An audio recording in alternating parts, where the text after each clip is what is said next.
దేవుని నామానికి స్తోత్రం. సజీవుని మాట అను ఈ టీవీ కార్యక్రమమును వీక్షిస్తున్న మీకు ప్రభు పేరిట నిండు వందనాలు. అందరూ బాగున్నారా? రండి దేవుని వాక్యాన్ని ధ్యానిద్దాం. దానికంటే ముందుగా మన పరిచర్య నుండి వెలువడిన క్రిస్మస్ గీతమును విందామా? దేవుని కృపతో మనసంతా నిండెను సంతోషముతో అనే పాటను నేనే వ్రాయడం జరిగింది, స్వరకల్పన చేయడం జరిగింది. సహోదరి సౌజన్య గారి ద్వారా గానము చేయబడిన ఈ గీతాన్ని విందామా?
సుమా.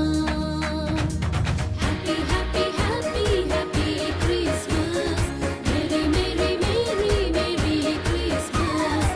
Happy happy happy happy Christmas.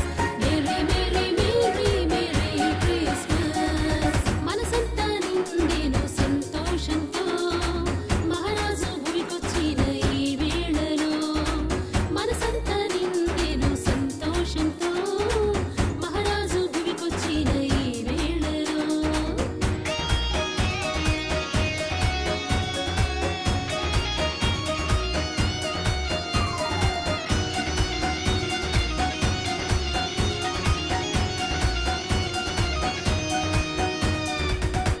దేవుని వాక్యము వినబోయే ముందు చిన్న ప్రార్థన. సకల ఆశీర్వాదములకు కారణభూతుగా మా ప్రియ పరలోకపు తండ్రి, గడిచిన వారమంతయు నీవు మమ్మల్ని కాచి కాపాడి సంరక్షించినందులకు నిండు వందనములు తెలియపరుస్తున్నాం ప్రభువా. మేము కలుసుకొని నీ వాక్యాన్ని ధ్యానిస్తుండగా నీవు మాకు తోడై ఉండమని, నాతోనూ మాతోనూ మాట్లాడమని, నీ సన్నిధి ప్రసన్నత మేము అనుభవించుటకు కృపను చూపించమని అడుగుచున్నాను.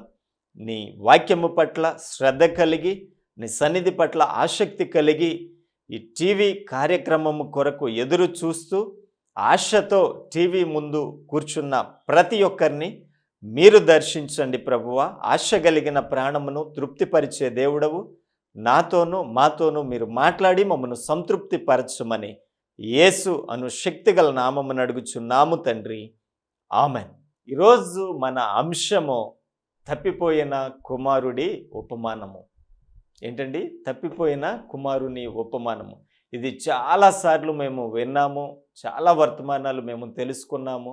ఇంకా ఏముంటుంది తెలుసుకోవడానికి అనుకుంటున్నారా? చూద్దాం. మరొక క్రొత్త కోణంలో దేవుడు మనతో మాట్లాడుతాడేమో ఆశిద్దాం. రండి. లూకా సువార్త 15వ అధ్యాయము 11వ వచనము. మరియు ఆయన ఇట్లనెను, ఒక మనుష్యునికి 2 కుమారులుండిరి. వారిలో చిన్నవాడు, తండ్రి, ఆస్తిలో నాకు వచ్చు భాగమిమ్మని తన తండ్రిని అడుగగా. చిన్నవాడు తండ్రి యొద్దకు వచ్చి అడుగుతున్నాడండి, ఈ ఆస్తిలో నాకు వచ్చే వాటా నాకు ఇచ్చేసేయని. చిన్నవాడు అడుగుతుంది, పెద్దవాడు కాదండి. సహజంగా మనము గమనిస్తూ ఉంటాము, ఒక కుటుంబంలో 4 బిడ్డలు ఉన్నారనుకోండి, వారిలో పెద్దవాడికి మొదటిగా వివాహం అవుతుంది. వాడు తన భార్యతో కూడా వేరుగా కాపురము పెట్టడం మనం సహజంగా గమనిస్తూ ఉంటాం. ఏ కుటుంబంలోనైనా ఆ కుటుంబానికి పెద్ద మొదటిగా వేరుగా వెళ్ళి తన కుటుంబ వ్యవస్థను ప్రారంభిస్తాడు. ఇది సహజముగా జరిగేది. ఇక్కడ మనం గమనిస్తున్నాము, ఈ చిన్నవాడు తండ్రి యొద్దకు వచ్చి ఆస్తిలో నాకు వచ్చే వాటా ఇచ్చేయమని అడుగుతున్నాడండి. చిన్నవాని బాధ్యతలు మనం గమనిస్తే, చిన్నవారు సహజంగా చివరి వరకు తల్లిదండ్రులతో ఉంటారు. చివరి వరకు ఉండి ఆ ఇంటిలో చివరిగా తనకు వివాహము జరుగుతుంది. కనుక తనకు వివాహము జరిగి తను ఉన్నప్పటికీ తల్లిదండ్రులు వృద్ధాప్యానికి వచ్చేస్తారు. కాబట్టి ఆ తల్లిదండ్రులను చూసుకునే బాధ్యత సహజంగా చిన్నవాడు స్వీకరిస్తూ ఉంటాడు. బాధ్యతను స్వీకరించవలసిన ఈ చిన్నవాడు తండ్రి యొద్దకు వచ్చి ఆస్తిలో నాకు వచ్చే వాటా ఇచ్చేయమని అడుగుతున్నాడు. బాధ్యతను తీసుకొనవలసిన ఈ చిన్నవాడు ఆ బాధ్యత నుండి వైదొలుగుతున్నట్లుగా, తన వాటా తను తీసుకొని వెళ్ళిపోవాలి అన్నట్లుగా మాట్లాడుతున్నాడండి. వాటా సంగతి సరే, మరి బాధ్యత సంగతి, తన తల్లిదండ్రులను చూసుకొనవలసిన బాధ్యత తన మీద ఉంది కదా. ఈరోజు వాటాలు, ఆస్తి పంపకాలు గురించి ఆలోచించే వారిని, కోరుకునే వారిని మనము చూస్తున్నాము. కానీ బాధ్యతలు విస్మరిస్తున్నారు. ఇక్కడ ఈ చిన్నవాడిని మనం గమనిస్తే తనకు వచ్చే వాటా ఇచ్చేయమని అడుగుతున్నాడు, కానీ తను నెరవేర్చవలసిన బాధ్యతను నిర్లక్ష్య పెడుతున్నాడు. తన తల్లిదండ్రులను చూసుకొనవలసిన బాధ్యత తన మీద ఉంది. బాధ్యత నాకొద్దు కానీ ఆస్తి మాత్రం కావాలి అంటున్నాడు. ఈరోజు చాలామంది అదే స్థితిలో జీవిస్తూ ఉంటున్నారు. వృద్ధాప్యంలో ఉన్న తల్లిదండ్రులను నిర్లక్ష్యపరుస్తూ, వారు మాకొద్దు కానీ వారి ద్వారా సంక్రమించే ఆస్తి మాత్రం మాకు కావాలి అన్నట్లుగా అఘోరించే వారిని మనం చూస్తున్నాం. అది ఎంత మాత్రము క్షేమము కాదు అని ప్రభు పేరట తెలియపరుస్తున్నాను. మనకందరికీ తెలుసు, ఆజ్ఞలలో ఒక ఆజ్ఞ ఆశీర్వాదముతో కూడిన ఆజ్ఞ. నీ తల్లిని తండ్రిని సన్మానించుము, అప్పుడు నీవు భూమి మీద దీర్ఘాయుష్మంతుడవు అగుదువు. నీకు దీర్ఘాయుష్షు కావాలి అంటే వృద్ధాప్యంలో ఉన్న నీ తల్లిని తండ్రిని సన్మానించే వారిగా, వారి బాగోగులు చూసుకునే వ్యక్తిగా నీవు ఉండాలి అని పరిశుద్ధ గ్రంథం మనకు తెలియపరుస్తుంది. దేవుని చిత్తానుసారంగా జీవించాలని ఆశపడుతున్న నీవు, దేవుని ఆశీర్వాదములు పొందుకోవాలి అని ఆశిస్తున్న నీవు, దేవుని చిత్తానికి చోటిచ్చే వ్యక్తిగా నీ తల్లిదండ్రులను, వృద్ధాప్యంలో ఉన్న తల్లిదండ్రులను బాధ్యతగా చూసుకునే వ్యక్తిగా నీవు ఉండాలి అని ప్రభు మనకు తెలియపరుస్తున్నాడు. నీ తల్లిదండ్రులను శ్రద్ధగా చూసుకునే వ్యక్తిగా నీవు ఉంటున్నావా? ఇక్కడ ఈ చిన్నవాడు తండ్రి యొద్దకు వచ్చి ఆస్తిలో నాకు వచ్చే భాగం ఇమ్మని అడిగి తీసేసుకున్నట్లుగా మనము చూస్తున్నాము. నేను అనుకుంటున్నాను ఆ తండ్రి వద్దని ఆ కుమారునికి నచ్చజెప్పడానికి, సర్ది చెప్పడానికి ప్రయత్నించి ఉంటాడు. ఆ కుమారుడు వినని పక్షంలో ఆ తండ్రి ఆస్తిపాస్తులు పంచి ఆ చిన్న కుమారునికి వచ్చే వాటా ఇచ్చేస్తాడండి. ఆ చిన్న కుమారుడు ఆ వాటా తీసుకుని దూర ప్రాంతమునకు వెళ్ళిపోయి ఏం చేశాడో చూద్దాం రండి. 13వ వచనము. కొన్ని దినములైన తరువాత ఆ చిన్న కుమారుడు సమస్తమును కూర్చుకొని దూరదేశమునకు ప్రయాణమైపోయి అచ్చట తన ఆస్తిని దుర్వ్యాపారము వలన పాడు చేసెను. సమస్తము తనకొచ్చే వాటా తీసుకున్నాడు, దూర ప్రాంతానికి వెళ్ళిపోయి ఒక దుర్వ్యాపారము అనగా చెడు వ్యాపారము చేసి తన ఆస్తిని అంతటిని పోగొట్టుకున్నట్లుగా మనం చూస్తున్నాం. దూరమైన ఆ చిన్న కుమారుడు సమస్తాన్ని పోగొట్టుకున్నాడు. తనను ప్రేమించే తండ్రిని దూరం చేసుకున్న ఆ చిన్న కుమారుడు సమస్తమును కోల్పోయినట్లుగా మనము చూస్తున్నాము. ఈరోజు నీవు నిన్ను ప్రేమిస్తున్న నీ పరమ తండ్రిని దూరం చేసుకుంటున్నావా? జాగ్రత్త, సమస్తమును కోల్పోయే స్థితికి వెళ్ళబోతున్నావేమో. నీవు ఆ స్థితికి చేరకూడదనే ప్రభువు ఈ వర్తమానం ద్వారా నిన్ను హెచ్చరిస్తున్నాడు. నిన్ను ప్రేమించే, ప్రాణంగా ప్రేమించిన ఆ దేవుణ్ణి దూరం చేసుకోవడం నీకు క్షేమము కాదు అని ప్రభువు పేరట తెలియపరుస్తున్నాను. ఈ చిన్న కుమారుడు తనకు వచ్చే ఆస్తినంతటిని తీసుకొని తండ్రికి దూరంగా వెళ్ళిపోయాడు. దూరంగా వెళ్ళి ఒక చెడ్డ వ్యాపారము చేసి తన ఆస్తినంతటిని పాడు చేసుకున్నట్లుగా మనము చూస్తున్నాము. ఒక దిక్కు లేని స్థితికి ఆ చిన్న కుమారుడు చేరినట్లుగా తరువాత మనం చూస్తాం. పందులు మేపే వ్యక్తిగా మారిపోయాడండి. ఎవరు ఏమీ ఆహారము పెట్టక ఆ పందులు తినే పొట్టుతో తన కడుపు నింపుకోవాలని ఆశపడేంత దుస్థితి. ఎందుకండి? తనను ప్రేమించే తండ్రికి దూరం అయ్యాడు కాబట్టి. బాధ్యతను విస్మరించి ఆస్తినే చూసుకొని దూరంగా వచ్చేసాడు కాబట్టే ఈ దుస్థితి నీవు పొందుకోకూడదనే ప్రభువు నీకు తెలియపరుస్తున్నాడు. నీవు ఆ పరమ తండ్రికి దూరం అవడం నీకు క్షేమము కాదని, ఆ తండ్రి చెప్పు చేతల్లో జీవిస్తూ ఉన్నట్లయితే ఈ చిన్న కుమారునికి ఈ దుస్థితి వచ్చేది కాదండి. పరమ తండ్రి అయిన ఆ దేవుడికి నువ్వు దూరం కావడం, పరమ తండ్రికి నీవు దూరం కావడం నీకు క్షేమము కాదు అని ప్రభు పేరట తెలియపరుస్తున్న ఆ చిన్న కుమారుని దుస్థితి నీకు రాకూడదనే ప్రభువు తెలియపరుస్తున్నాడు. పందులు తినే పొట్టుతో తన ఆకలి తీర్చుకొనగోరెను, కానీ ఎవడును ఏమియు తనకు ఇయ్యలేదు అని పరిశుద్ధ గ్రంథంలో మనం చూస్తున్నాం. ఏమండి? ఎవరు ఏమీ తనకు ఆహారము పెట్టకపోవడం వలన ఆ పందులు తినే పొట్టుతోనన్నా తన ఆకలి తీర్చుకోవాలని ఆశపడుతున్నాడు. బహు దీన స్థితికి ఈ చిన్న కుమారుడు చేరిపోయినట్లుగా మనం చూస్తున్నాం. ఈరోజు ఒకవేళ నీవు అదే స్థితిలో ఉన్నావేమో, దేవునికి దూరంగా జీవిస్తూ సమస్తను కోల్పోయి బహు దిగజారిన స్థితిలో నీవు ఉన్నావేమో, నీకు ఒక శుభవార్త తెలియపరచాలనే నేను ఆశిస్తున్నాను. అయితే బుద్ధి వచ్చినప్పుడు వాడు, నా తండ్రి యొద్ద ఎంతో మంది కూలివాండ్రకు అన్నము సమృద్ధిగా ఉన్నది, నేనైతే ఇక్కడ ఆకలికి చచ్చిపోవచ్చున్నాను, నేను లేచి నా తండ్రి యొద్దకు వెళ్ళి. ఎప్పుడండి? బుద్ధి వచ్చినప్పుడు. అంటే ఎప్పటి వరకు? తనకు బుద్ధి లేదనేగా అర్థం. అదే బుద్ధి ఉంటే ప్రేమించే తండ్రికి దూరం అయ్యేవాడు కాదు, తన బాధ్యతలను విస్మరించేవాడు కాదు. తనకు బుద్ధి లేదు కాబట్టే ప్రేమగా చూసుకునే ఆ కుటుంబానికి దూరం అయ్యాడు. తనకు బుద్ధి లేదు కాబట్టే చెడు వ్యాపారాలు ప్రారంభించి తన ఆస్తినంతటిని పాడు చేసుకున్నాడు. ఇక్కడ తన జీవితంలో కొసమెరుపు. అయితే బుద్ధి వచ్చినప్పుడు, ఇప్పుడు తనకు బుద్ధి వచ్చింది, తన స్థితి ఏంటో తనకు తెలిసి వచ్చింది. ఏ స్థితిలో ఉండవలసిన వ్యక్తి ఏ స్థితికి దిగజారిపోయాడో తనకు తెలిసి వచ్చిందండి. బుద్ధి వచ్చినప్పుడు, నా తండ్రి యొద్ద ఎంతోమంది కూలివాండ్రు ఉన్నారు, వారికి సమృద్ధిగా ఆహారము దొరుకుతుంది, నేనైతే ఇక్కడ ఆకలికి చచ్చిపోవచ్చున్నాను, నేను లేచి నా తండ్రి యొద్దకు వెళతాను.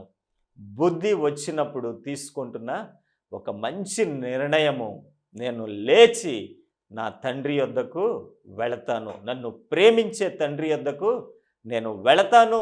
నేను ఇలాగే దిక్కు మాలిన స్థితిలో ఉండిపోవడానికి వీల్లేదు. ఇంతకాలము నాకు బుద్ధి లేక ఇలా ఉండిపోయాను, ఇప్పుడు నాకు బుద్ధి వచ్చింది, నేను లేచి నా తండ్రి యొద్దకు వెళతాను. నేను పడి ఉన్న చెడి ఉన్న ఈ దేన స్థితి నుండి నేను లేచి వెళ్తాను. బుద్ధి వచ్చిన వాడు తీసుకొనవలసిన నిర్ణయము, ఉన్న స్థితి నుండి లేచి పరమ తండ్రిని చేరుకోవాలి, ఆ పరమ తండ్రి యొద్దకు చేరాలి. ఈరోజు నీవు బుద్ధి కలిగే ఉంటున్నావా? ఈ చిన్న కుమారుని వలె ఒకవేళ నీవును ప్రేమించే తండ్రిని విడిచిపెట్టి దూరంగా వెళ్ళిపోయావేమో, నీకున్న సకల సమృద్ధిని పోగొట్టుకొని ఈరోజు రిక్త హస్తాలతో మిగిలిపోయావేమో, ప్రభు పేరట నీకు శుభవర్తమానము తెలియపరుస్తున్నాను. ఈ చిన్న కుమారుని వలె నీవు కూడా బుద్ధి తెచ్చుకుని లేచి ఆ పరమ తండ్రిని చేరుకోవడం నీకు క్షేమము, నీకు ఆశీర్వాదము.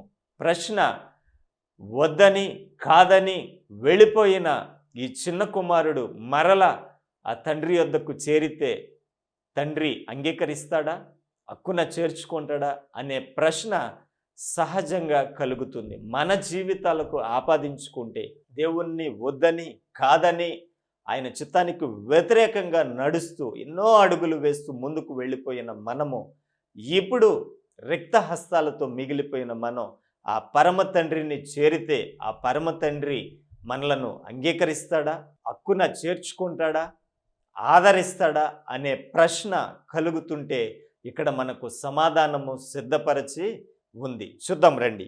వాడింకా దూరముగా ఉన్నప్పుడు తండ్రి వానిని చూచి కనికరపడి పరుగెత్తి వాని మెడ మీద పడి ముద్దు పెట్టుకొనెను.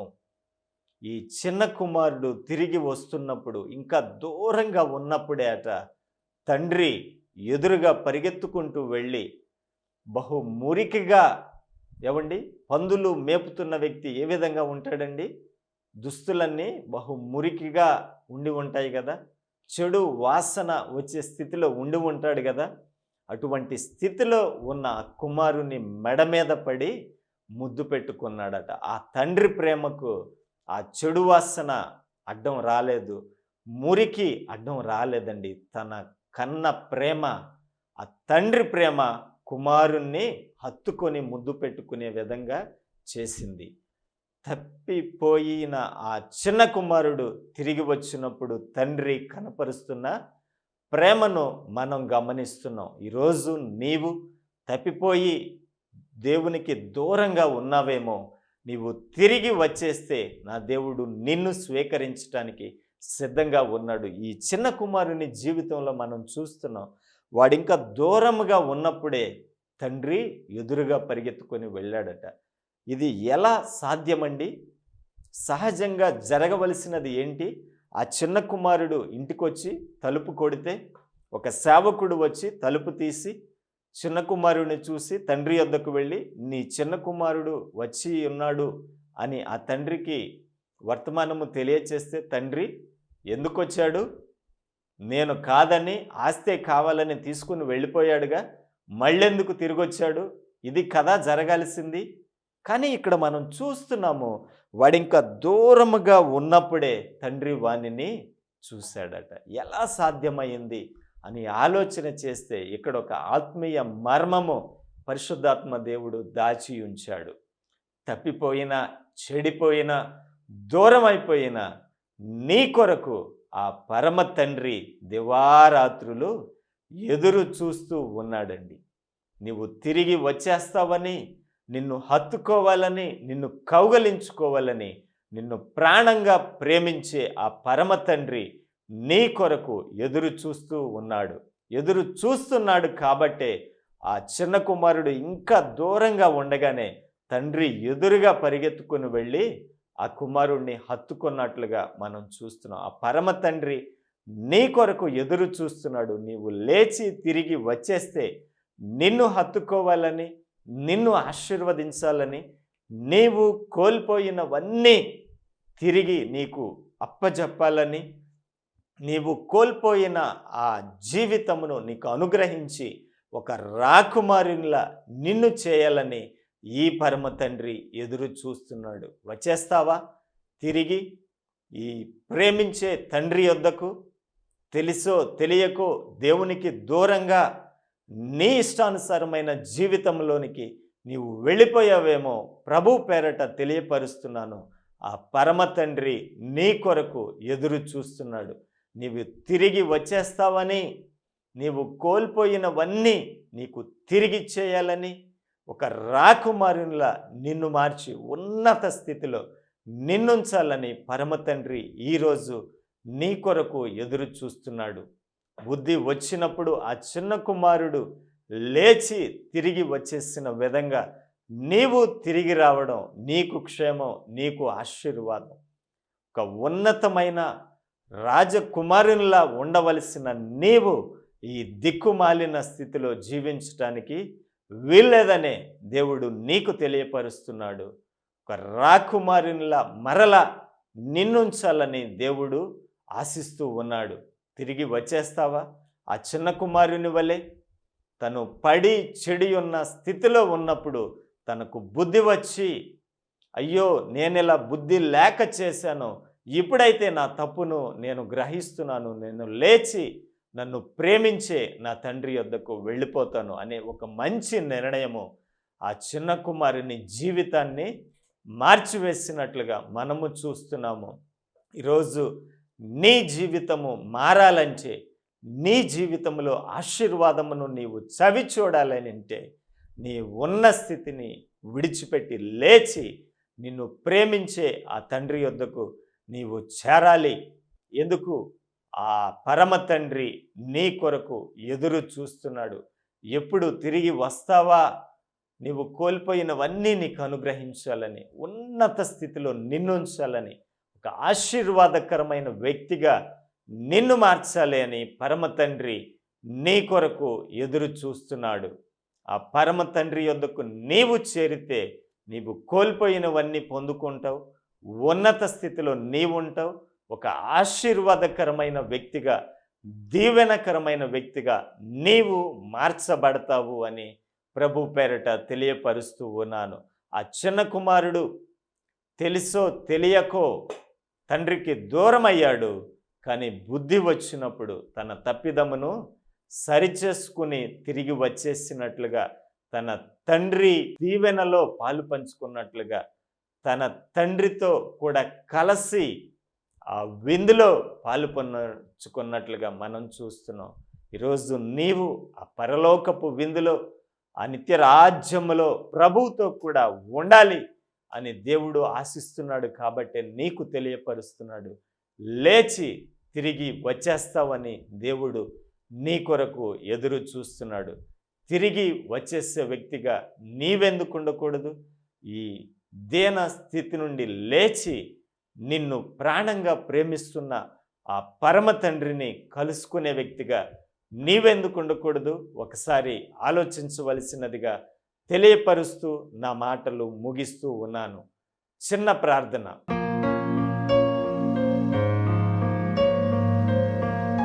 సకల ఆశీర్వాదములకు కారణభూతుడా మా ప్రియ పరలోకపు తండ్రి, నీకు వందనాలు, స్తుతులు, స్తోత్రములు చెల్లిస్తున్నాను ప్రభువా.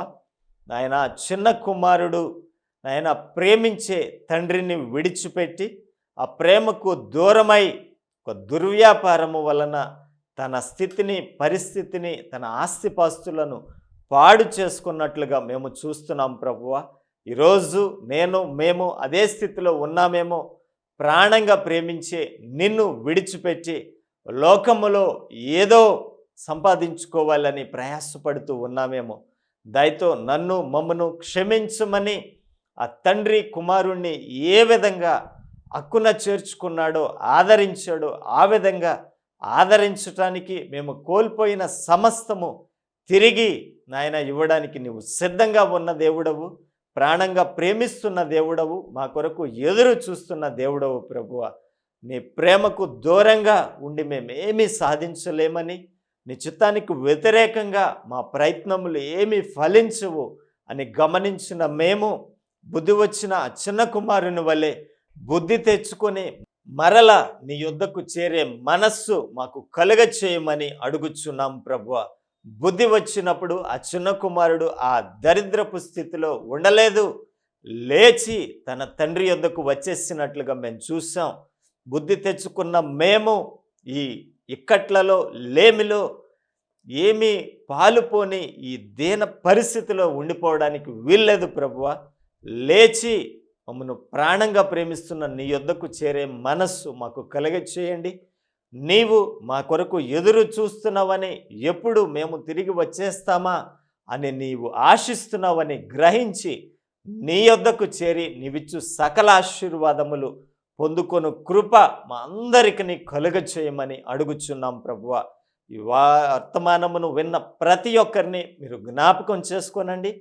వారి వారి జీవితాల్లో, వారి వారి కుటుంబాల్లో ఉన్న ప్రతి అవసరమును మీ సమృద్ధిలో తీర్చమని, నీ యొద్దకు చేరేవారిగా, నీ బిడలుగా, నీ చిత్తానుసారంగా జీవిస్తూ నిన్ను సంతోషపెట్టు మహాభాగ్యము మా అందరికీ కలుగ చేయమని యేసు అను శక్తి కలిగిన నామమున ఈ ప్రార్థనా విన్నపములు అడిగి వేడుకొనుచున్నాము తండ్రి. Amen, amen.